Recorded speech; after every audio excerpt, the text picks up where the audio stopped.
오늘 본문은 디모데전서에서 장로직에 대해서 한 번 더 언급하고 있는 부분입니다.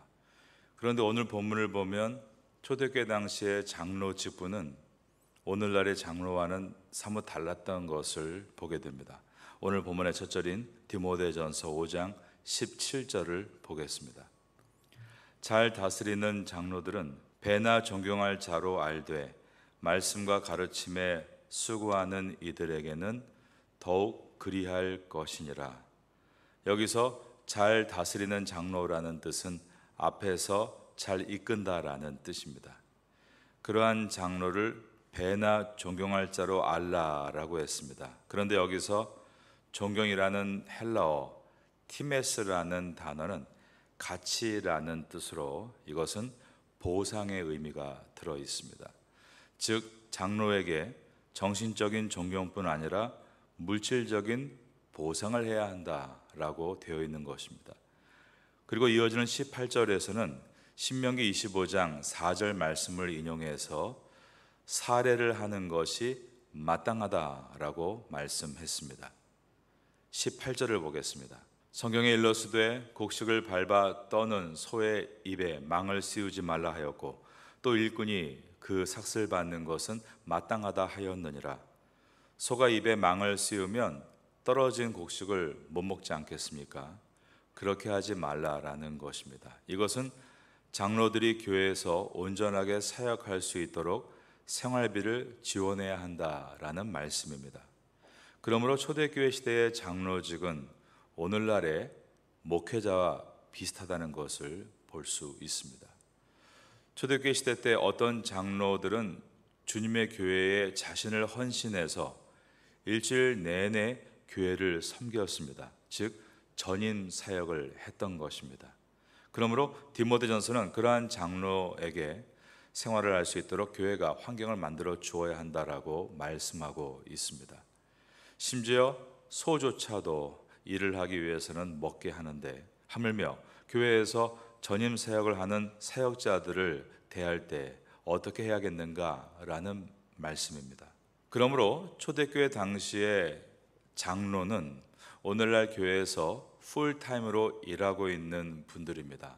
전도사님들, 또 교회 직원들이라고 말할 수 있겠습니다. 우리나라 초창기 기독교는 교회 내에 전도자라는 직분이 있었습니다. 그 가운데 순교하신 여성 문중경 전도사님은 아주 유명한 분으로 우리나라 기독교 역사에 남아 있습니다. 그분을 사람들은 섬마을 선교의 어머니라고 불렀습니다. 전라도 지역의 11개의 섬을 돌아다니면서 복음을 전해서 전남 신안군의 중동리교회, 진리교회, 대초교회 등 10개의 교회를 세우셨습니다. 그분은 17살에 결혼을 했지만 불우한 결혼 생활을 하다가 복음을 받아들인 후에 복음이 전해지기 어려운 섬 지역을 찾아다니면서 전임 사역자로, 그때 그분의 직분은 전도자였습니다. 온 생애를 바쳐 교회를 세웠던 것입니다. 이처럼 우리 기독교 역사 속에는 교회 안에 목사, 전도사 외에 전도자라는 직분이 있었고 그분들은 풀타임 사역자로 복음을 위해 수고했고 그분들에게 교회는 어느 만큼의 생활을 할 수 있도록 책임을 져 주었던 것입니다. 이 문중경 전도자님의 수고와 헌신과 가르침은 많은 학생들 중에서 우리 한국을 이끄는 영적 거장들을 배출했는데 CCC의 대표였던 김중곤 목사님을 비롯해서 성결교단의 이만신 목사님, 정태기 목사님 같은 분들이 나왔습니다. 6.25 전쟁이 터졌을 때 그분은 피난 가지 않고 끝까지 교회를 지키시다가 순교하셨습니다. 그분의 믿음과 정신을 본받기 위해서 기념관을 지었고 저도 한국에 갈 기회가 있다면 한번 가보고 싶은 장소가 됐습니다. 성경은 그러한 사역자들의 수고를 인정해 줘야 한다라고 말씀하고 있는 것입니다. 그 다음은 그러한 교회 내 중요한 사역자가 고발을 당했을 때 어떻게 해야 하는가에 대한 말씀입니다. 19절을 보겠습니다. 장로에 대한 고발은 두세 증인이 없으면 받지 말 것이요 이것은 사역자를 위한 보호 장치라고 말할 수 있습니다.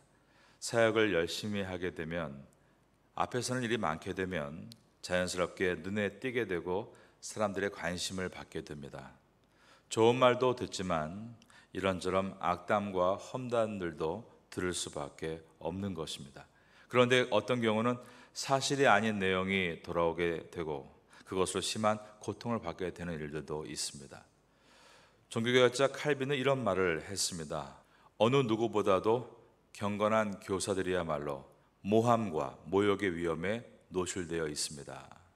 그 이유는 사탄이 교회가 견고하게 서는 것을 대단히 싫어하기 때문입니다. 그러므로 경건한 교사임에도 모함을 받을 수 있다는 것과 모욕을 받을 수 있다는 일들을 늘 생각해야 합니다. 여러분도 직분을 맡아 사역하실 때 이러한 어려움을 겪어보신 적이나 또 겪으시는 분들이 있을지 모르겠습니다.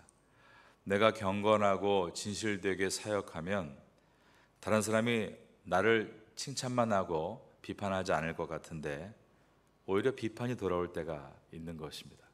그래서 오늘 본문 19절에는 어떤 불밀스러운 말을 할 때 두세 증인이 없으면 받지 말라라고 했습니다.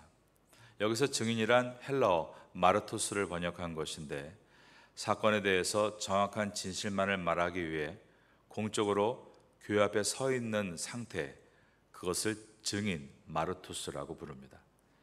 이 증인은 한 사람이어서는 안 되고 적어도 두 사람 이상이어야 하고 모두가 같은 내용을 진술할 때만 진실로 채택이 됐습니다. 이러한 절차를 거치지 않은 말에 대해서는 잘 대처함으로 사역자가 보호를 받아야 한다라고 말하는 것입니다. 진실이 아닌 풍문들과 모함하는 이야기들은 시간이 지나면 다 사라져 버립니다. 그리고 더 시간이 지나면 그가 그런 사람이 아닌 것을 알기 때문에 오히려 그분을 더 귀하게 여기게 됩니다. 그런데 이어지는 20절은 만일 그것이 사실이라면 모든 사람 앞에서 꾸짖어서 악이 퍼져나가지 않도록 본을 삼아야 한다라고 했습니다. 20절을 보겠습니다. 범죄한 자들을 모든 사람 앞에서 꾸짖어 나머지 사람들로 두려워하게 하라. 목회자와 전임 사역자 중에서 또 교회 중직 중에서 실제로 범죄를 하는 사람이 있지 않겠습니까? 그것이 드러나서 공식적으로 고발하게 되고 증인이 서게 되면 심사를 하겠죠. 그리고 문제가 심각하다고 판단되면 먼저는 개인적으로 만나서 말을 해야 합니다. 예수님은 이것을 설명하셨습니다. 마태복음 18장 15절 이하를 보면 예수님 말씀하기를 내 형제가 죄를 범하거든 가서 너와 그 사람과만 상대하여 권고하라. 만일 들으면 내가 내 형제를 얻은 것이요 만일 듣지 않거든 한두 사람을 데리고 가서 두세 증인의 입으로 말마다 확증하게 하라. 만일 그들의 말도 듣지 않거든 교회의 말하고 교회의 말도 듣지 않거든 이방인과 세리와 같이 여기라. 처음에 잘못한 것에 대해서 개인적으로 만나서 잘못한 죄를 회개할 수 있도록 권고하라라고 했습니다. 그런데 얘기를 듣지 않으면 두세 사람이 가서 명확하게 권고하라라고 했습니다. 그런데도 돌이키지 않는다면 교회에 말하라. 이 뜻은 공적인 일이 되게 하라라는 뜻입니다. 디모데전서 5장 20절에서 범죄한 자들을 모든 사람 앞에서 꾸짖어 나머지 사람들도 두려워하게 하라. 여기서 모든 사람들 앞에 서 있는 이 상태는 교회의 공적인 마지막 단계를 보여주고 있습니다. 그 이유는 범죄한 자들이라고 했는데 이것이 원어로 현재 진행형입니다. 이것은 죄가 드러나서 고발이 됐고 처음에 목회자가 1대1로 만났고 말을 듣지 않자 두세 사람의 증인과 함께 만났고 그러나 그럼에도 그가 자기의 죄를 인정하지 않았기 때문에 지금 교회에 공적으로 문제가 올라온 이 상태를 말하고 있는 것입니다. 그런데도 현재 진행형입니다. 계속해서 범죄하고 있는 자들은 이라는 뜻입니다. 교회의 권고에 대해서 무시하고 계속해서 범죄하는 사람에 대해서는 공적인 일로 드러내고 사람들 앞에서 꾸짖어서 다른 사람들이 이 죄 짓는 것에 대한 책망을 보고 죄 짓는 것을 두려워할 수 있게 만들라라는 아주 엄한 명령입니다. 그런데 이렇게 교회의 전임 사역자나 또한 중직이 교회 이름으로 공적인 징벌을 받는 것은, 이것은 정말이지 교회에서는 있으면 안 될 최후의 보루라고 말할 수 있습니다. 여기까지 가는 것은 좋은 것이 아닌 것입니다. 예수님은 우리에게 말씀할 때 기대해주고 기도하고 기다리라. 아까 읽어드렸던 마태복음 18장 16절 이하에서 만일 듣지 않거든 한두 사람을 데리고 가서 두세 증인의 입으로 말마다 확증하게 하라. 만일 그들의 말도 듣지 않거든 교회의 말하고 교회의 말도 듣지 않거든 이방인과 세리와 같이 여기라. 그 다음 문장을 봐야 됩니다. 마태복음 18장 18절에 보면 진실로 너희에게 이르노니 무엇이든지 너희가 땅에서 매면 하늘에서도 매일 것이요 무엇이든지 땅에서 풀면 하늘에서도 풀리리라. 기도를 말씀하셨습니다. 그리고 나서 진실로 다시 너희에게 이르노니 너희 중에 두 사람이 땅에서 합심하여 무엇이든지 구하면 하늘에 계신 내 아버지께서 그들을 위하여 이루게 하시리라. 다시 한번 기도를 말씀하셨습니다. 한 사람이 가서 말하고 그가 듣지 않았을 때 두 사람이 가서 말하고 또 그를 권면합니다.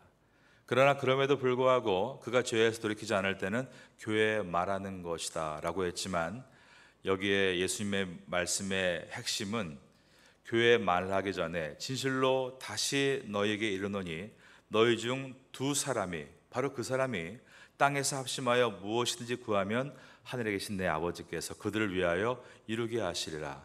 이 말씀을 붙잡고 그 사람의 회복과 변화를 위해서 기도하라 라고 말씀하시는 것입니다. 여러분, 교회의 힘은 기도입니다. 사람이 변화되는 것은 우리가 법적으로 책망하고 제도를 만들어서 되는 것이 아니라 기도를 통해 변화될 때만 교회는 회복될 수 있고 일어날 수 있게 되는 것입니다. 여러분, 예수님의 가르침을 따라 사람을 기대해주고 기도하고 기다려줄 수 있는 성도가 되심으로 파테아 선교교회 안에서 사람들이 변화됐다라는 말을 들으면 좋겠습니다. 그렇게 기도하게 되기를 예수님의 이름으로 축원합니다. 사도 바울은 연소한 목회자인 디모데에게 두 가지를 가르치고 있습니다. 하나는 문제를 징벌해야 하는 경우에 매우 조심스럽고 신중하라라는 것입니다. 그것이 19절입니다. 또 하나는 그러나 결국 문제를 징벌해야 할 경우에는 매우 담대하라라는 것입니다. 그것이 20절입니다. 이어서 21절을 보겠습니다. 하나님과 그리스도 예수와 택하심을 받은 천사들 앞에서 내가 엄히 명하노니 너는 편견 없이 이것들을 지켜 아무 일도 불공평하게 하지 말며, 판결할 때는 불공평하게 해서는 안 된다라고 했습니다. 공정한 수사라는 말을 많이 합니다. 그런데 어떻습니까? 피고인과 자신과의 관계, 그가 가진 사회적인 인맥, 그가 파워 있는 사람인가 아닌가에 따라 고무줄 판결이 되는 경우가 세상에는 허다합니다. 미국 같은 공평성을 강조하는 나라라 할지라도 우리가 알고 있는 세계 재판이라 불렸던 O.J. 심스 사건을 보면 팩트가 점점 희미해지고 흑인에 대한 인권, 편파 수사, 이것이 주제가 되면서 변호인단들과 배심원단들이 이 판결을 몰고 가서 심슨은 무죄 판결을 받았고 억울한 두 사람의 죽음은 영구 미제로 남게 됐습니다. 우리는 항상 공평성을 유지하기 위해 힘쓰고 지혜를 얻기 위해 하나님께 엎드려 기도 드려야 합니다. 우리가 완벽할 수 없지만 온 우주 만물을 통치하시는 이 땅의 수많은 별들이 충돌하지 않고 움직이게 하시는 그 공의의 하나님께서 억울한 사람의 마음은 풀어주시고 정의를 세워주실 것입니다. 그 다음 22절을 보겠습니다. 아무에게나 경솔히 안수하지 말고 다른 사람의 죄에 간섭하지 말며 내 자신을 지켜 정결하게 하라. 아무에게나 경솔히 안수하지 말고, 여기서 안수는 사람을 세울 때 하는 안수를 말합니다. 이것은 신중할 것을 다시 한번 말씀하는 것입니다. 경솔하게 사람을 세우지 말고 신중하게 사람을 세워야 한다는 것입니다. 사실 사람을 세우는 것만큼 어려운 일이 어디 있겠습니까? 사람이 다 준비되어 있는 것은 아니지 않습니까? 저 자신을 봐도 제가 목사로 준비가 완벽하게 돼서 목사 안수를 받은 것은 아니었습니다. 어느 누가 나는 완벽해서 준비되어서 안수받았다라고 말할 수 있겠습니까? 예수님이 처음에 이스라엘 북쪽의 갈릴리 지역에서 부르신 12제자는 정말로 아무런 준비가 안 된 사람들이었습니다. 그런데 성경에 중요한 말씀이 나옵니다. 예수님께서 아직 준비가 안 된 그런 제자들을 세우실 때 누가복음 6장 12절에 보면 밤새 기도하셨다라고 되어 있습니다. 이때 예수께서 기도하시러 산으로 가사 밤이 새도록 하나님께 기도하시고 밝음에 그 제자들을 세우사 그 중에서 12를 택하여 사도라 칭하셨으니 그 12명을 이미 사도라고 부르셨습니다. 예수님이 그들의 미래를 보신 것입니다. 특별히 한 장면이 성경에 자세히 기록되어 있는데 마태복음 4장 19절에 보면 예수님께서 베드로를 부르실 때 나를 따르라 follow me라고 하시며 내가 너를 사람을 낚는 어부가 되게 하리라 라고 하셨습니다. 그를 제자로 부르면서 그의 미래를 보신 것입니다. 우리도 예수님을 따라 어떤 길을 선택하고 또 사람을 선택하고 일을 선택할 때 우린 무엇보다 신중해야 합니다. 그러기 위해서 우리가 기도하는 것입니다. 여러분, 우리가 어떤 일을 선택하고 어떤 사람을 선택하고 어떤 길을 선택해 나가기 전에 한번 여러분 마음을 먹고 충분히 기도해 보십시오. 내가 기도보다 앞서지 않겠다. 마음을 굳게 먹고 정말 주님 앞에 기도해 보십시오. 어떤 일이 일어나는지 놀라운 그 일을 경험하게 되시기를 축원합니다. 우리가 예수님을 따라서 어떤 길을 선택하고 사람을 선택하고 일을 선택할 때 우리는 먼저 충분히 기도하는 가운데 신중하기 위해 나가야 하는 것입니다. 그럴 때 예수님께서 철없던 12제자의 미래를 보셨던 것처럼 우리는 그 미래를 보면서 일들을 해나갈 수 있게 되는 것입니다. 23절을 보면 아주 흥미로운 내용이 들어있습니다. 이제부터는 물만 마시지 말고 내 위장과 자주 나는 병을 위하여 포도주를 조금씩 쓰라. 젊은 목회자 디모데에게 위병이 있었다는 것입니다. 사도 바울은 앞절인 22절 마지막 부분에서 내 자신을 지켜 정결하게 하라라고 했습니다. 영혼을 잘 지켜서 책 잡히는 일이 없도록 하라라고 한 것입니다. 그런데 영혼뿐 아니라 육체도 건강하게 유지하는 것이 교회에 유익이 되는 것이다 라고 말하고 있습니다. 이제부터는 물만 마시지 말고 내 위장과 자주 나는 병을 위하여 포도주를 조금씩 쓰라. 이 23절을 딱 떼어내서 이렇게 말하는 사람들이 있습니다. 교회 다니는 사람도 여기 보니까 술 먹을 수 있는 것 아니냐. 사도 바울도 디모데에게 술을 조금 먹으라고 하지 않았느냐. 그런데 여러분, 성경을 읽을 때는 항상 성경의 문맥을 가지고 읽어야 합니다. 사도 바울은 술 취하지 말라, 오직 성령의 충만함을 받으라고 했습니다. 그리고 장로직과 집사직의 조건을 말씀하면서 술에 중독되지 말 것을 여러 번 강조했습니다. 사도 바울은 디모데 위병을 치료하기 위해 포도주를 약으로 사용하라라고 말하고 있습니다. 육체의 건강을 회복해서 주님의 일에 더욱 힘을 내라라는 가르침입니다. 술을 마시고 새벽에 못 일어나고 경건의 리듬이 깨지고 일주일을 다시 쳇바퀴 돌듯 살고 있으면서 성경에서 술을 먹으라고 해서 그랬다 라고 말하는 것은 성경을 사랑해서 읽고 있는 것이 아닙니다. 어떻게 술을 약으로 쓸 수 있는가를 고민하는 것이 아니라 어떻게 술을 끊고 사역자로 설 것인가를 고민해야 하는 것입니다. 우리가 어려운 시대를 지나면서 많은 사람들이 점점 하루를 좀 잊어보기 위해 술에 빠지는 것들을 보고 있습니다. 우리는 점점 술에 빠지는 인생이 아니라 말씀과 성령 안에 들어갈 수 있도록 힘을 내야 되는 줄로 믿습니다. 파테야 선교교회가 이 파테야 땅에서 그 일을 할 수 있는 교회가 될 수 있도록 기도해 주시기를 바랍니다. 오늘도 주 안에서 승리하시기를 마지막으로 예수님의 이름으로 축원합니다.